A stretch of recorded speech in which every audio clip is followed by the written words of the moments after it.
Everybody, and welcome to our study of Genesis. Tonight we're going to be in two chapters. We're going to read through chapters 5 and 6. But before we do that, let's go ahead and do our review and talk about Genesis chapter 4. Does anything jump out to you as far as you recall from Genesis chapter 4?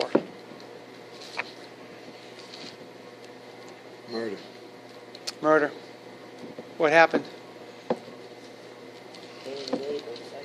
Cain killed Abel. Yeah, Cain. All we know is Cain killed Abel, right? So Cain and Abel were sons of Adam and Eve. Why did Cain kill Abel? Jealousy. Remember, we like to use the word envy, right? Because jealousy means what? You want something somebody has. No, you want something that belongs to you. Belongs to you. Okay. Right? So God is a jealous God. Right. He doesn't like the idea of the fact that we're not with Him. Or that we've given ourselves to someone else, which is what happened in the garden. Eve and Adam gave themselves to Satan. And so God, being a jealous God, has a right to ask for that back or demand it back or wish for it back. But envy, on the other hand, envy is a sin. Envy is wanting something that doesn't belong to you. In this case, Cain wanted something from his brother Abel. What was that?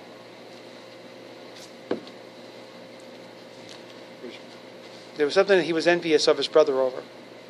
Well, God's praise. God's praise, right? The offering specifically. Abel was a farmer. No. Abel wasn't a farmer. No. He was a shepherd. He had flocks. Right. Cain was a farmer. Right. They both brought gifts to God. What was it about Abel's gift that God favored over Cain's gift? First of the flock. Right. He gave him the very first, his first fruits, his very best. And also, Cain just gave some of what he had. And this is a message to us today that we're supposed to be giving God our very best in all that we do. And all of it. Right. And God tried to help Cain, asked him why he was, his face was down, but that if he did right, everything would be fine. So Cain deceives his brother, takes him out to a field, and kills him. All right? And then God, who knows what's going on, comes to Cain, and says what? He gives him the opportunity to confess. He asks him specifically. Yeah, to confess. Where's your brother? Right. All right, that's verse 9. Then the Lord said to Cain, where is your brother Abel? Cain answered how? I don't know. Am I my brother's keeper? And of course the answer is, yeah, we're our brother's keepers. All right, but he goes on to give him his punishment. In verse 10, the Lord said, what have you done? Listen, your brother's blood cries out to me from the ground. And we said that Abel, here is, right, how you doing?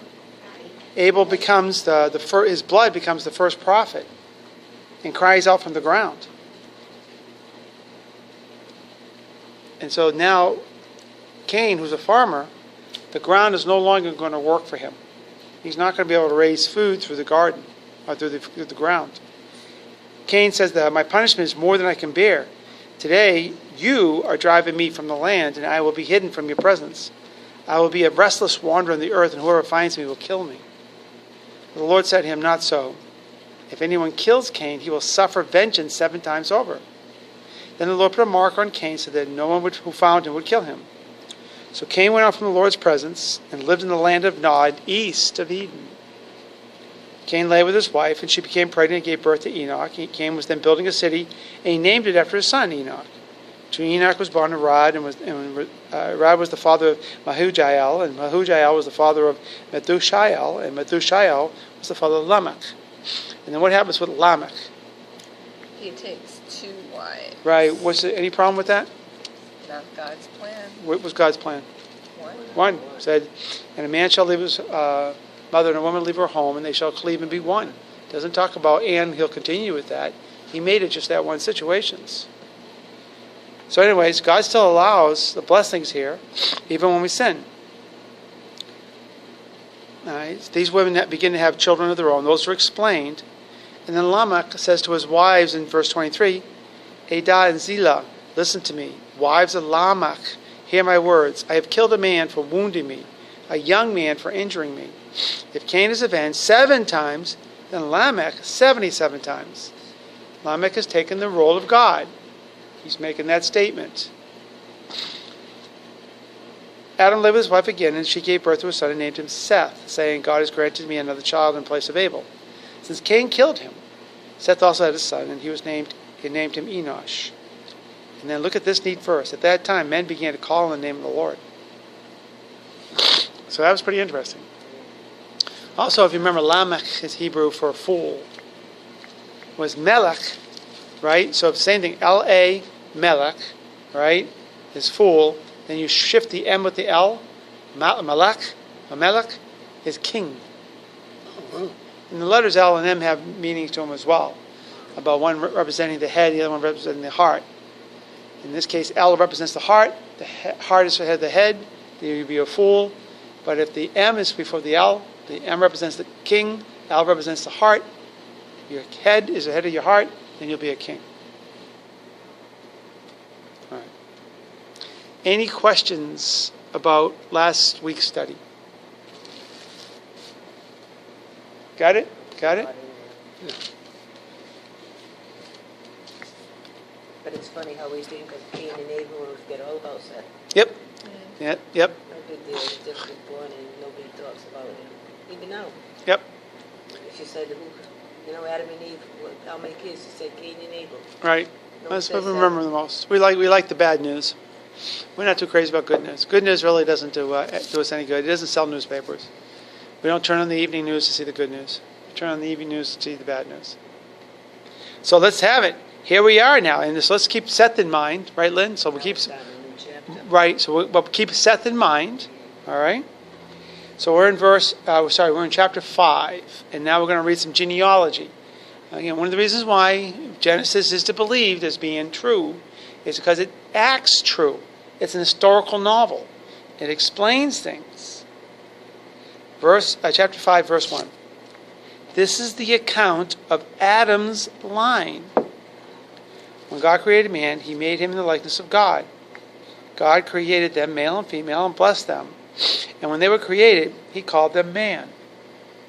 When Adam had lived 130 years, he had a son in his own likeness, in his own image, and he named him Seth. After Seth was born, Adam lived 800 years and had other sons and daughters. How's that? Huh? Aren't you glad Social Security wasn't existing back then? You talk about the bank being broken.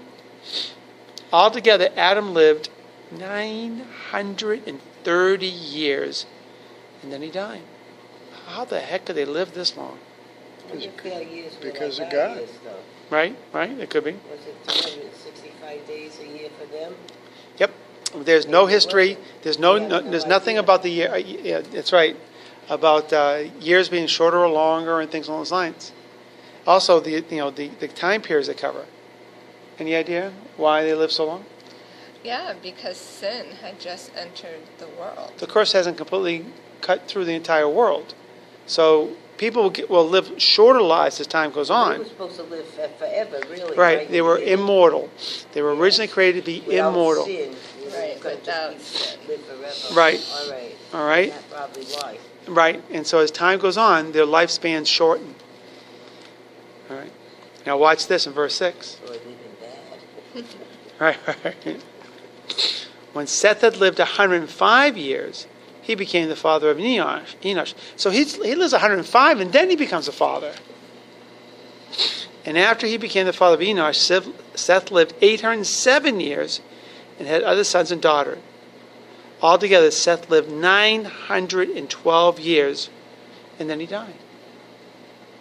When Enosh, Seth's son, right, the grandson of Adam, when Enosh had lived 90 years, he became the father of Kenan. And after he became the father of Kenan, Enosh lived 815 years and had other sons and daughters. Altogether, Enosh lived 905 years, and then he died. See how they're decreasing in years? All right. In verse 12, when Kenan had lived 70 years, he became the father of Mahalalel. And after he became the father of Mahalalel, Kenan lived 840 years and had other sons and daughters. Altogether, Kenan lived 910 years, and then he died. How you doing? Mahalalel had lived 65 years and became the father of Jared. And after he became the father of Jared, Mahalalel lived 830 years and had other sons and daughters. Altogether, Mahalalel lived 895 years, and then he died. When Jared had lived 162 years, he became the father of Enoch. And after he became the father of Enoch, Jared lived 800 years and had other sons and daughters. Altogether, Jared lived 962 years. There's a bump. And then he died. In verse 21. When Enoch had lived 65 years, he became the father of Methuselah. And after he became the father of Methuselah, Enoch walked with God 300 years and had other sons and daughters. Altogether, Enoch lived 365 years. Enoch walked with God, and then he was no more, because God took him away. I got to do the dun dun dun dun, okay? Dun dun dun dun. We got to remember this. Very important to remember that about Enoch. All right. Well, now check out this guy. Methuselah had lived 187 years before he became the father of Lamech. And after he became the father of Lamech, Methuselah lived 782 years and had other sons and daughters. Altogether, Methuselah lives, ding, ding, ding, ding, ding, 969 years. And then he died. He's it. He's the guy who has the longest life on earth.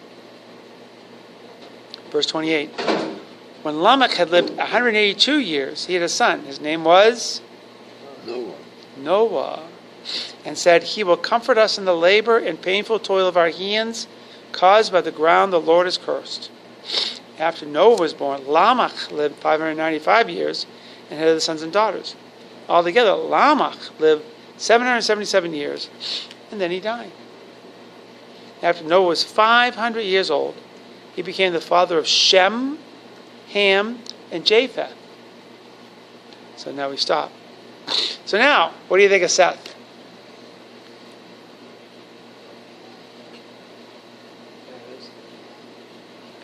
He carries the royal line. He carries the royal line to Noah. It's through Seth. Because I'm sure Adam and Eve had sons after Seth. But it's through Seth that Noah comes. Yeah. He lived long enough to produce Noah. Right. All right, let's have some fun with this. Okay, we go back and we notice that everybody lives very long Except for Enoch. until we get to Enoch. So, what the heck happened to Enoch? He walked with God. Yeah, that's one of the first things we notice. Unlike the other ones, right? He walks with God. All right. Any thoughts on walking with God? God must have taught him a lot. Think that he had a special relationship with God? I would say so. I think so I too. would think so. Right? Yeah. And God walked him right out of this realm into the next. Okay, so let's have some fun with that. Notice everybody else dies, but Enoch doesn't die. He is simply taken. Right. All right. Does this ever happen again? Yep. Gail knows the answer to that one. And we're going to have some fun with this because you know this other person. And I'm going to give you... Moses. No, Moses died. He didn't make it into the promised land. We saw that in Exodus. No, I know, but He died. okay. He crocodile. They buried him in the wilderness. Is it Noah? Think Passover. Think Passover. Now you're going to help me. Oh, sure it will. At the end of the Passover, we send a child to the door to look for Elijah. See, it wouldn't help me. Okay, well, now we can. So let's stop for a second, Lynn. Diddly squat. Oh, bad. All right, Elijah didn't die either. He was taken into heaven in chariots of fire. Really. Now, I think that's in 2 Kings, right? 2 Kings? All right. I don't know. Yeah, that you can read about that. Yep, that's in 2 Kings. But now there's even more fun with this. There's even more fun. So right now we know of the two people in the Bible who did not die. They were simply taken to heaven. Elijah, the great prophet Elijah, who we wait for at every Passover, because he has to come to announce the coming of the Messiah. All right? And Jesus points out that it was John the Baptist who came in the power of Elijah. And he was the Elijah for that time. So we have these two. Okay, here's the fun part. I know Gail knows this really well. In Revelation, the book of Revelation, during our tribulation time, when the world's going to hell, God sends two messengers. No, it's probably them too. Yep, It's what people believe. because they haven't died yet. So they come back. And they're the two messengers of God. Because they went with them. Oh, yeah. They were no more. They didn't say nothing about him dying. Right. Oh, it says specifically, he walked with God and he was no more because God took him away. Same thing with Elijah. So anyways, that's just some fun. But it's a great trivia question too. Name the two men in the Bible who didn't die. Enoch and Elijah. All right. So we see this. Also a good trivia question, right? Who's the oldest man in the Bible? Methuselah. 969 years. All right. So now we come to Noah. In verse 32, after Noah was 500 years old, he became the father of Shem, Ham, and Japheth. Those were his three sons. It's very important to remember those names. Especially important to remember the name Shem. Okay? For those of us who are Three Stooges fans, he was one of the Stooges. Not one of the original three. All right? Okay. Sorry, just looking for ways to remember the name. We're in chapter 6, the flood. All right? We're going to start building up to this. All right? And see what happens here. This is also one of the most controversial chapters in the Bible. Along with chapter 3, the fall of man. Of course, chapter 1, the creation. Chapter 6, and on, because it goes for a couple chapters. Very controversial. Did God really destroy the world with the flood? And they're still debating that today. There are people out, very, very, very smart people out looking for the ark. I mean, there's an astronaut, a U.S. astronaut out helping looking for it. So let's begin. Chapter 6, verse 1. When men began to increase in number on the earth, and daughters born to them, the sons of God saw that the daughters of men were beautiful, and they married any of them they chose. Then the Lord said, My spirit will not contend with man forever, for he is mortal. His days will be 120 years. The Nephilim were on the earth in those days, and also afterward, when the sons of God went to the daughters of men and had children by them. They were the heroes of old, men of renown. The Lord saw how great man's wickedness on the earth had become, and that every inclination of the thoughts of his heart was only evil all the time.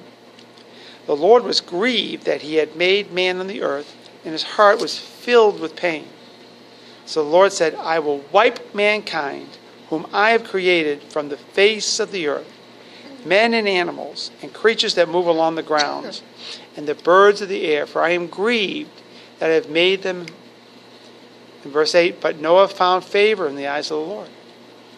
This is the account of Noah.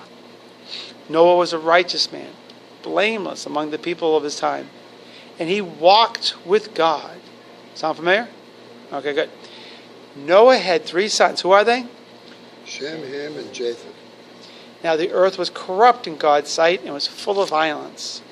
God saw how corrupt the earth had become, for all the people on the earth had corrupted their ways. So God said to Noah, I am going to put an end to all people, for the earth is filled with violence because of them. I am surely going to destroy both them and the earth. So make yourself an ark of cypress wood. Make rooms in it and coat it with pitch inside and out. This is how you're to build it. The ark is to be 450 feet long, 75 feet wide, and 45 feet high. Make a roof for it, and finish the ark to do within 18 inches of the top. Put a door in the side of the ark, and make lower, middle, and upper decks. I am going to bring flood waters on the earth to destroy all life under the heavens. Every creature that has breath of life in it. Everything on the earth will perish, but I will establish my covenant with you, and you will enter the ark, you and your sons and your wife and your sons' wives with you. You are to bring into the ark 2 of all living creatures, male and female, to keep them alive with you. 2 of every kind of bird, of every kind of animal, and every kind of creature that moves along the ground will come to you to be kept alive. You are to take every kind of food that is to be eaten and store it away as food for you and for them. Noah did everything just as God commanded him. Whoa. Wait a minute, but boy, I'll tell you, just going back to the beginning. What the heck are these people? Who are the sons of God? In verse 2. Yeah.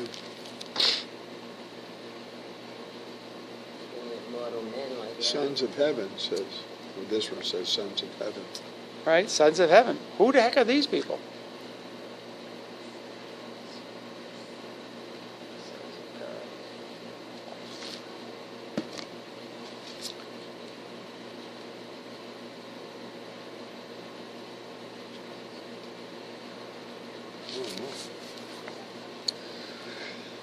Well, Could be angels. could be angels. Could be. That's where we're at. That's what it is. That's the idea. We don't know. We have no idea. It could be angels. Okay? So that would be the possibility. The sons of God saw the daughters of men were beautiful, and they married them. Any of them they chose. And the Lord said, my spirit will not be content with man forever, for he is mortal. His days will be 120 years. And so God gives the death sentence in very specific terms. Okay? So the maximum amount of years people will be living will be 120. Look at verse 4. The Nephilim were on the earth in those days, and also afterward, when the sons of God went to the daughters of men and had children by them. The Nephilim were the heroes of old, men of renown. Must be a special race. Race of people. Have you ever seen men over 7 feet tall? Basketball players. Basketball players, right? Yeah. All right. I mean, I remember one time in high school basketball, watching one of the high schools come in to play us. All right. The first guy that walked in had to duck to get into the gym, and he was the coach. We were way outclassed. All right. We weren't going to be getting any rebounds that night. All right. So there were at this time. And by the way, what can you tell me? What can you tell me about people, even in the Pilgrims' time when they came here? Do you know anything about those people? Their size, Pilgrims, for example. Yeah, They were short. I think they were short. They were short. How do they know this? Well, the size of the beds. yeah, especially in the huts, and the ship, and and on the Mayflower, and some clothes and other things like that. They weren't that tall. All right. So even if you were to say 6-footers in this time, Abraham Lincoln was what, 6'4"? Yeah, so- Very tall man. Very tall man. So there could be the fact that you just had men that were very tall in those days that were considered to be men of renown. Verse 5, the Lord saw how great man's wickedness on the earth had become, and that every inclination of the thoughts of his heart was only evil all the time. The Lord was grieved that he had made man on the earth, and his heart was filled with pain. This is God suffering. Because this beautiful idea that he had, this great creation, was being destroyed.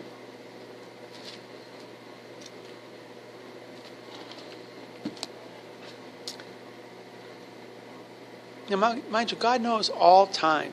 He stops and he sits in one moment, can see all of history.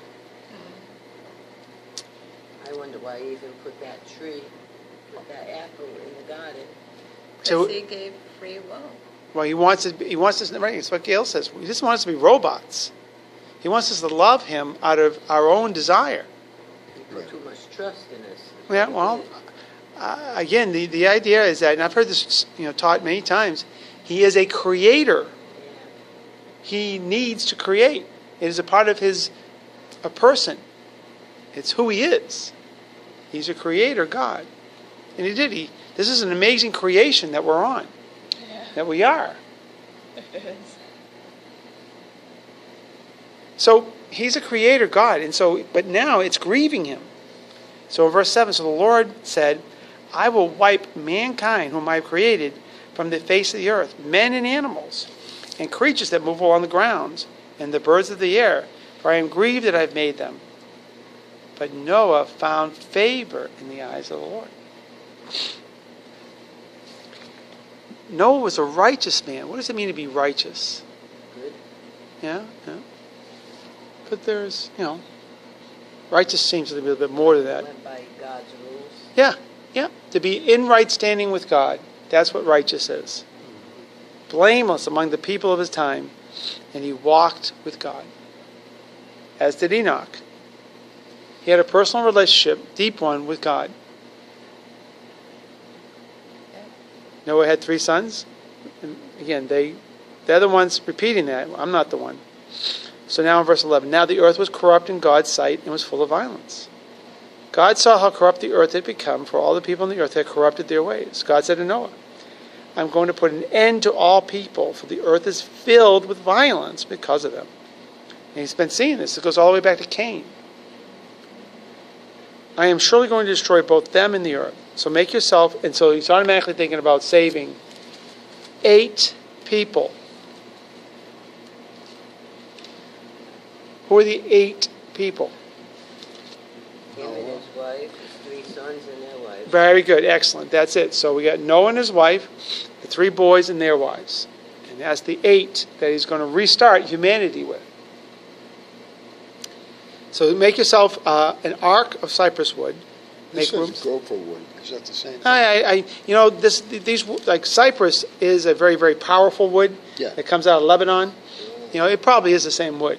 There's just different names for Yeah, it. they just call it. Because I've heard it used gopher wood many times too. Yeah. Make rooms in it and coat it with pitch inside and out. That will keep the water out. And then he tells them how to build it. This thing is humongous. This is a monster ship that he's going to make. My commentary gives the dimensions, and it's pretty amazing.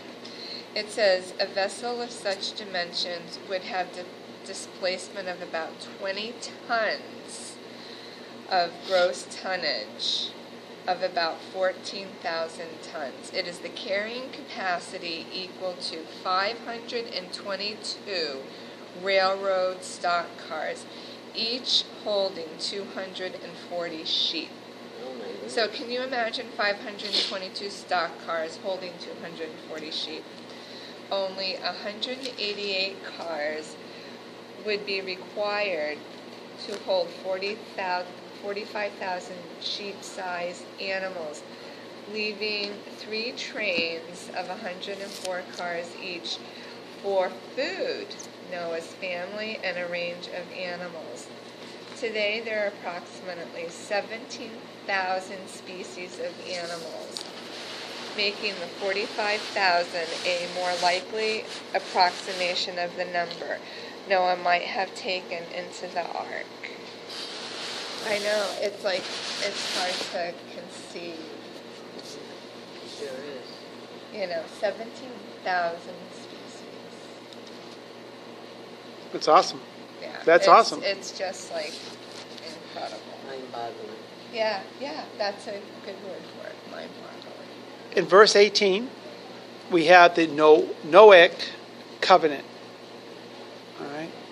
Verse 18, but I will establish my covenant with you, he's talking to Noah, and you will enter the ark, you and your son and your wife and your son's wives with you. You are to bring into the ark 2 of all the living creatures, male and female, to keep them alive with you. 2 of every kind of bird, of every kind of animal, and every kind of the creature that moves on the ground will come to you to be kept alive. You are to take every kind of food that is to be eaten and store it away as food for you and for them. Noah did everything just as God commanded. Now, by the way, I don't believe in the idea of macroevolution. I don't believe that a fish becomes an amphibian, a frog, and that a frog becomes a reptile, and that a reptile eventually becomes a bird. And then I don't believe in it. That's called macroevolution. I do believe in microevolution. I do believe that over time we get more and more and more different kinds of birds, more and more different kinds of fish, more and more different kinds of mammals. I think over time that does happen. That's for interbreeding. A lot of it's due to interbreeding. A lot of it also do with the environment. The environment changes animals so they can be, The way they enclose. all true, where all they true. live. Exactly. Just like a fish, you put them in a little fish bowl and they stay small. A goldfish, Right. they'll stay small, but you put them in a big tank and they'll get big. Yep, exactly right. So I don't think Noah had to be concerned about as many different animals as we have today. No. No, and it also says in here, most people, when you talk about this kind of thing to people, they're going to say, oh yeah, well Noah went out and captured all these animals, okay, and brought them to the ark and put them on the ark. That's the mentality of people. Yep. But if you read the line, it says, all kinds of birds and all kinds of beasts and all kinds of creeping things, 2 of each, shall come into the ark with you. They shall come, because God created all of them. God controls all of them. Mm-hmm. You don't have to feed them, because God can keep them alive. That's right. And this is where people's you would have to have faith to believe that. But Yeah, God probably chose which ones were going to go. yeah, well, God can make. No, yeah, you're right, right, yeah. I don't think it would be an issue. And He told the elephants, He They said, come from go over everywhere. here, Yeah, and they'd show up yep, yep. wherever I don't know the We land do we masses, do in the but- circus all the time. All right, we have these animals doing all kinds of things. Yeah, and see, this is not the issue. So the issue is that it's very easy to explain how he could have fit all these animals in the ark. It's very, very easy, with plenty of food and plenty of room and things along those lines. There's also some neat things as we go through the next few chapters to talk about as far as what are the things that Noah experienced that they've experiencing for the first time. All right, so but for right now, this amazing ship Noah and his family are going to build. Fortunately, they have plenty of time to do it. What, like 800 years? No, but it's a long time. Yeah, they have to build a long time, don't they? Yeah, they got a long time to build it. Yeah. Because first of all, you just think about Getting the wood. Thank you, perfect. Just getting the wood, felling the trees alone.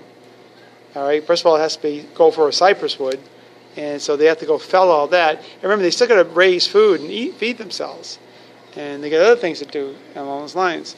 So that's what's going to happen. It's an amazing story. It's one of the most amazing stories of all time. And everything that goes on in Hollywood, they still can't beat it. They even made a movie about this recently. I'm not going to go see it. All right, but they tried to make a movie about the story of Noah. Yeah. To make money. So anybody have any questions? Anybody have any questions?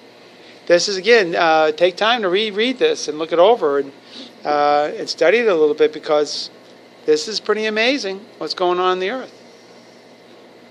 And, of course, we know the rest of the story here. We know what happens afterwards. We know... I believe there was. They say they see it from outer space, buried in that Mount Ararat. Yep, Mount Ararat. That's where they're looking. They say it's that? That's where the Bible says it finished up. And that's where Yep. they say it from up in space, they can see it. And they've seen parts of it sticking out, and then there's other times there's snow covering it. So when they go to find it, the snow's on it, so they can't get it. And then when the snow goes away, they go back to go look for it, and then it snows again, and it ain't there no more. Yeah. Can't. It's like it ain't time to... People are not going to outdo God. No. They're not going to outdo But Him. imagine if they had found the ark. They probably will. That'd be very interesting. Oh, I think in time, I mean, if it be God's will, Yep. He's going to be trying to help mankind right up through to the end. Yep. I don't think they're ever going to find it. No? Nope. I don't think they're ever going to find it. I don't think it's God's will. No. I think he doesn't want any things like signs. I think he wants us to come to faith based on seeking the Holy Spirit. Yeah. All right, guys, that's it. Hopefully we'll see you next time. It's going to get more exciting. It's also going to get very wet. Yeah, big flood.